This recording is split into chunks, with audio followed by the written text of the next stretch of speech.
स्वामी विवेकानंद एक ऐसे इंसान थे जिन्होंने भारतीय वेदों का ज्ञान पूरे विश्व में फैलाया था।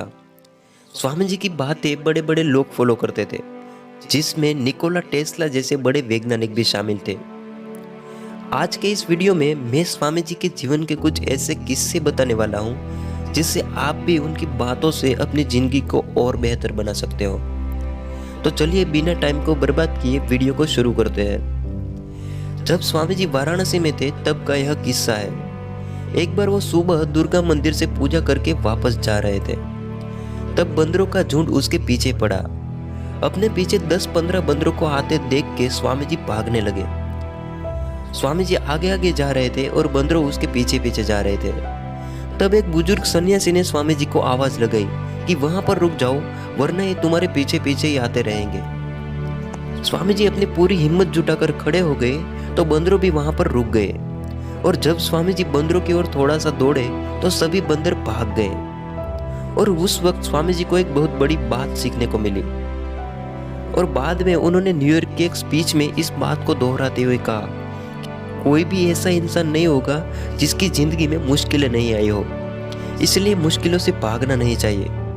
जितना आप ऐसी छोटी छोटी मुश्किलों से भागते रहोगे, उतना ही उस बंदर की तरह मुश्किलें आपका पीछा करती रहेंगी।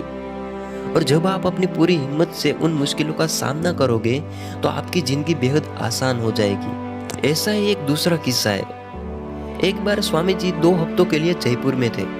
तब उसे संस्कृत के एक बहुत बड़े विद्वान मिले। तो स्वामी जी ने उनके पास से पाणिनि ऋषि के ग्रंथ अष्टाध्यायी सीखने का निर्णय किया। वो पंडित वाकई में संस्कृत के महान विद्वान थे, लेकिन ग्रंथ में एक श्लोक को समझ नहीं पा रहे थे। उस पंडित ने लगातार 3 दिनों तक उस श्लोक को समझने की कोशिश की, लेकिन समझ नहीं पाए। आखिरकार उसने हार मान ली और अपने सभी छात्रों को कहा कि मैं इसे आपको समझा नहीं सकता। तब स्वामी जी ने उस श्लोक को समझाने का निर्णय किया, और वाकई में वो पंडित 3 दिन में नहीं कर पाए थे, वो स्वामी जी ने 3 घंटों में कर दिया। और उस पंडित के पास गए और वो श्लोक पूरा समझा दिया। वो पंडित पूरी तरह चौंक गए और स्वामी जी को पूछा कि यह तुमने कैसे किया। तब स्वामी जी ने कहा कि मुझे यह श्लोक सीखने की काफी तीव्र इच्छा थी, और यह इच्छा के कारण ही मैं यह श्लोक 3 घंटे में सुलझा पाया।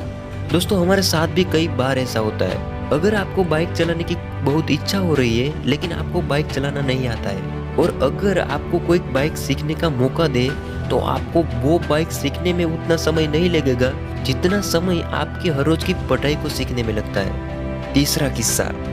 एक बार स्वामी जी अमेरिका में नदी के पास से गुजर रहे थे। तब कुछ बच्चे नदी में तैर रहे अंडे के छिलकों पर बंदूक से निशाना लगा रहे थे, लेकिन एक भी निशाना नहीं लग रहा था। स्वामी जी उन बच्चों के पास गए और बंदूक अपने हाथ में ली और निशाना साधने लगे। उन्होंने पहला निशाना लगाया और वो बिल्कुल सटीक लगा। वैसे एक के बाद एक करके उन्होंने 12 निशाने लगाए और सभी सटीक लगे। जब बच्चों ने पूछा कि आप ये कैसे कर लेते हो, तब स्वामी जी ने कहा कि तुम भी कर सकते हो, लेकिन तुम्हारा पूरा ध्यान अपने लक्ष्य पर होना चाहिए। अगर तुम निशाना लगा रहे हो तो तुम्हारा पूरा ध्यान निशाने पर होना चाहिए। अगर तुम ऐसे ही कोई दूसरा काम कर रहे हो और उसमें पूरी सफलता चाहिए, तो आपका पूरा ध्यान उस काम में होना चाहिए। वीडियो पसंद आई हो तो इसे लाइक करें, और ऐसे नए वीडियो देखने के लिए जीतोलॉजी यूट्यूब चैनल को सब्सक्राइब करें और बेल आइकन को जरूर प्रेस करें ताकि मेरे नए वीडियो की नोटिफिकेशन आपको मिल जाए। Wish you all the very best. मिलते हैं अगले वीडियो में।